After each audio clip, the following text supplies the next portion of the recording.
മഹാഗുരുശരണം.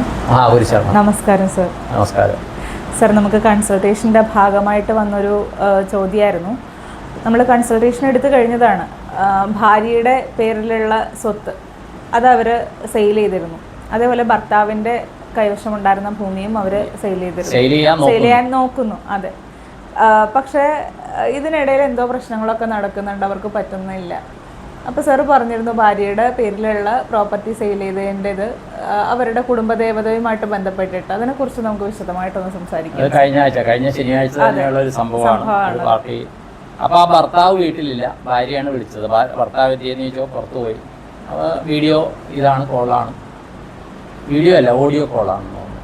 Audio കോളാണ്. അപ്പോൾ വിളിച്ചപ്പോഴത്തേക്ക് സ്ഥലം വിൽപ്പന കാര്യം ഇവർ നോക്കുമ്പോൾ, ഈ വിൽപ്പനയുടെ കാര്യം നോക്കുമ്പോഴത്തേക്ക് അവിടുത്തെ ദേവത ചോദിക്കും. ദേവതയുടെ കാര്യം നോക്കുമ്പോൾ ഇവർ പറയുന്നുണ്ട് ഇന്ന ദേവതയെന്ന് പറയുന്നുണ്ട്.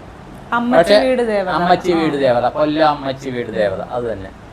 ഇനി കൊല്ലത്ത് പോകുമ്പോൾ പോയി കാണാം ആ ദേവതനെ. കാര്യം നമുക്ക് പ്രസൻസ് തന്നതാണ്, ഗായത്രിക്കും ഫീൽ ചെയ്തതല്ലേ. അപ്പോൾ പക്ഷേ ആ ദേവത ഏക്കുന്നില്ല, ഇവരുടെ ഇത് ഏക്കുന്നില്ല. അപ്പോൾ എന്തുകൊണ്ട് ഏക്കുന്നില്ല എന്ന് ഇവരോട് ഓരോ കാര്യങ്ങൾ സംസാരിച്ചപ്പോഴാണ് പറയുന്നത്. ഭാര്യയുടെ സ്ഥലം വിറ്റു. അപ്പോൾ വിൽക്കാനായിട്ട്, അത് കുടുംബ ഓഹരിയായിരുന്നു, വിൽക്കാനായിട്ട് ഇവരപ്പോൾ ഇത് പലവിധ തടസ്സങ്ങൾ വരുന്നത് കൊണ്ട് ഇവർ നോക്കിയിട്ട് ആ അമ്മച്ചി വീട് ദേവിക്ക് എന്തോ വഴിപാട് നിശ്ചയിച്ചു അത് വിൽക്കാനായിട്ട്. സ്ഥലം വിറ്റ് കിട്ടി. പക്ഷെ ഇവർ പറയണ ന്യായീകരണം എന്താണെന്ന് വെച്ച് കഴിഞ്ഞാൽ അത് വിറ്റത് അതിൻ്റെ സഹായധനം വാങ്ങിച്ച ബാങ്കിൽ ഇത് കംപ്ലീറ്റ് അടക്കേണ്ടി വന്നു. ഈ സഹായധനം വാങ്ങിച്ചത് ദേവിയല്ലല്ലേ, ഇവരല്ലേ. പിന്നെ അത് കഴിഞ്ഞിട്ട് കഷ്ടപ്പെട്ട് വഴിപാട് കുറച്ചെങ്കിലും നടത്തണമായിരുന്നു. കാശെടുത്ത് പുട്ടടിച്ചിട്ട് നിങ്ങളെടുത്ത കാശാണ് തിരിച്ചടച്ചത് അല്ലേ. അതിൽ ദേവിക്ക് അതിൽ പങ്കൊന്നുമില്ല. അപ്പോൾ അത് അവർ ചെയ്യാത്തപ്പോഴത്തേക്ക് അടുത്ത കാര്യത്തിന് വിളിച്ചിട്ട് ദേവി വരുന്നില്ല. അതാണ് സംഭവം നടന്നത്. അടുത്ത കാര്യത്തിന് വിളിച്ചിട്ട് ദേവി വരുന്നില്ല.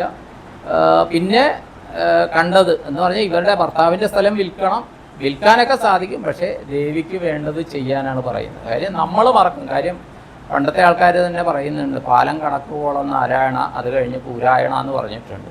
മനുഷ്യൻ്റെ സ്വാർത്ഥതയാണത്. ഗ്രാറ്റിറ്റ്യൂഡ് എന്ന് പറയുന്നതില്ല, മനസ്സിലായ. ഗ്രാറ്റിറ്റ്യൂഡ് എന്ന് പറയുന്ന കാര്യങ്ങളില്ല. ആ കാര്യങ്ങളില്ലാത്തപ്പോഴത്തെ എനർജി വർക്ക് ചെയ്യില്ല, ദേവതാ സാന്നിധ്യങ്ങൾ വർക്ക് ചെയ്യില്ല. അതാണ് ആ കുടുംബത്തിൻ്റെ കാര്യത്തിൽ മനസ്സിലായത്.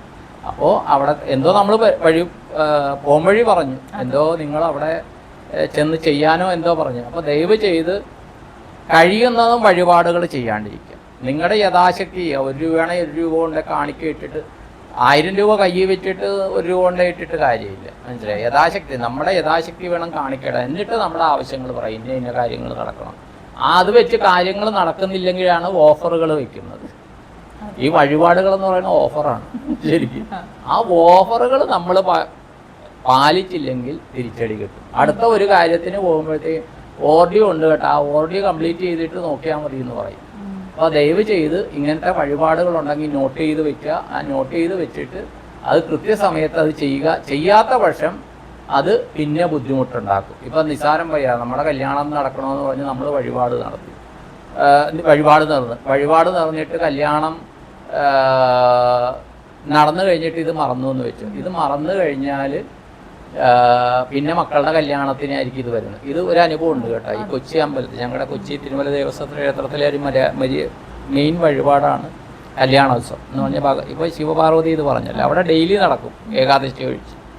അപ്പോൾ ഭഗവാനെയും ഭഗവതിനെയും മഹാവിഷ്ണുവിനെയും ഇത് കൊണ്ടുവന്നിട്ട് കല്യാണം നടത്തുന്ന ചടങ്ങ് ഒരു 2 മണിക്കൂറോളം ഉള്ള ഒരു ചടങ്ങ്, വൈകിട്ടാണ് നടക്കണം.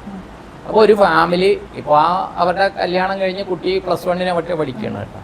അപ്പോൾ ഞാൻ കൊച്ചിയിൽ താമസിക്കുമ്പോഴേ ഇവർ വന്നിട്ട് ഇങ്ങനെ ഇന്ന ആളുണ്ടെന്ന് പറഞ്ഞ് വന്ന് കുട്ടിയുടെ കല്യാണം നടക്കുന്നില്ല നോക്കിയിട്ട്. നല്ല പഠിച്ചതാണ്, നല്ല മിടുക്കിയാണ്, കല്യാണം നടക്കുന്നില്ല. നോക്കി വന്നപ്പോൾ ഇതെന്ന് വെച്ചാൽ ഇവർ പണ്ട് എനിക്ക് തോന്നുന്നു ഇവരുടെ തന്നെ കല്യാണത്തിനാണെന്ന് തോന്നുന്നു വഴിപാട് നടത്തി, കല്യാണോത്സവം നടത്തിയില്ല. അപ്പോൾ ചോദിച്ചപ്പോൾ ഇങ്ങനെ വഴിപാടുണ്ടോ? ഉണ്ട്. എന്തുകൊണ്ട് നടത്തില്ല? അല്ല, അതിന് സമയത്തില്ല.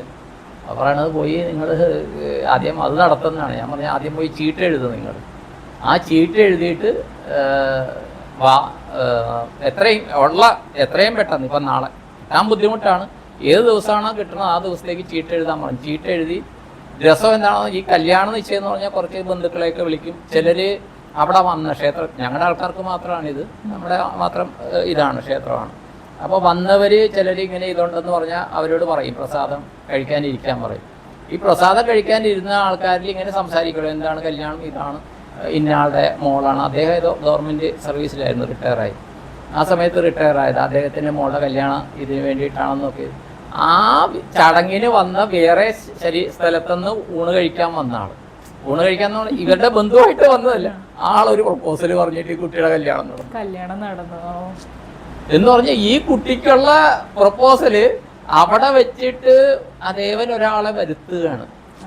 ഭയങ്കര അതിശയമായി തോന്നി. അപ്പോൾ ഈ രസം എന്താണെന്ന് വെച്ച് കഴിഞ്ഞാൽ ഇതിൽ ഈ ഞങ്ങൾ പോയിരുന്നു, ഞാനും രഞ്ജിതയും പോയിരുന്നു ഈ കല്യാണ നിശ്ചയത്തിന്. അപ്പോൾ ഞങ്ങൾക്ക് പരിചയമുള്ള ആളാണ് ഇത് ചോദിച്ചത്, ഇതെന്താണ് കല്യാണം, ആരാണ് എന്താണെന്ന് ചോദിച്ചു.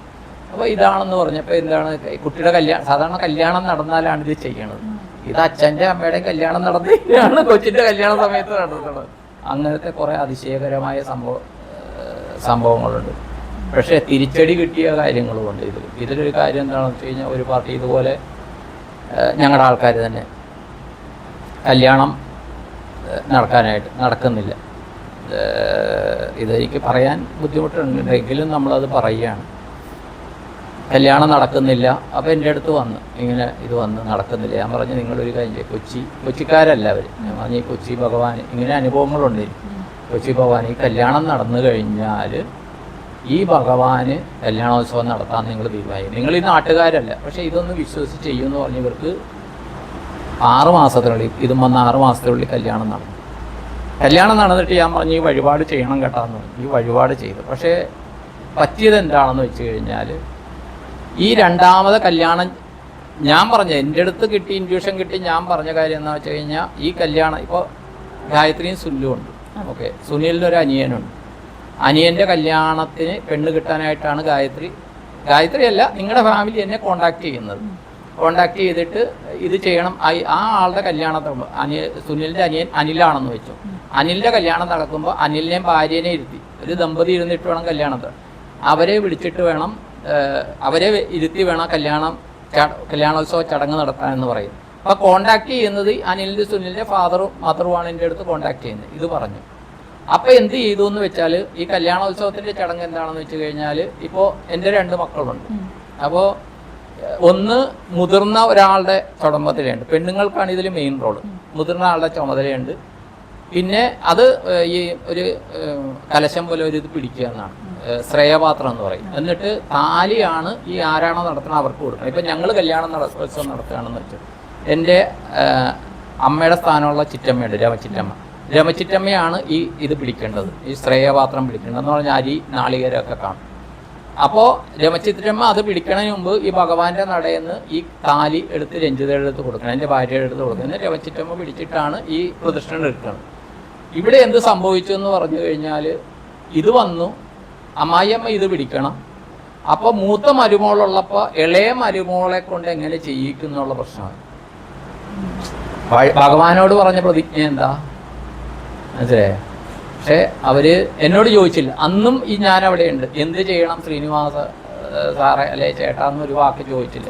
ഇവരിങ്ങനെ ചെയ്തപ്പോൾ ഞാൻ രഞ്ജിതയോട് പറഞ്ഞു ഇതൊരു ശരിയല്ലല്ലോ ഇവർ ചെയ്യണമെന്ന് പറഞ്ഞു. ആ കുട്ടീനെ കൊണ്ട് വേറെ എന്തോ പിടിപ്പിച്ചു, മനസ്സിലായേ? എന്നിട്ട് ഈ അമ്മായിയച്ഛനും അമ്മായിയമ്മയും കൂടി അമ്മായിയച്ഛൻ ഹോമത്തിലേക്ക് അങ്ങനെ എന്തോ ഒക്കെ സംഭവം ഉണ്ടായി. പക്ഷെ സംഭവം എന്താണ്, ഈ മൂത്ത മകന് പ്രശ്നങ്ങളായി. അങ്ങനെയും തിരിച്ചു കാര്യം, വഴിപാട് ആര് ചെയ്യാന്ന് പറഞ്ഞാൽ അത് ചെയ്തിരിക്കണം.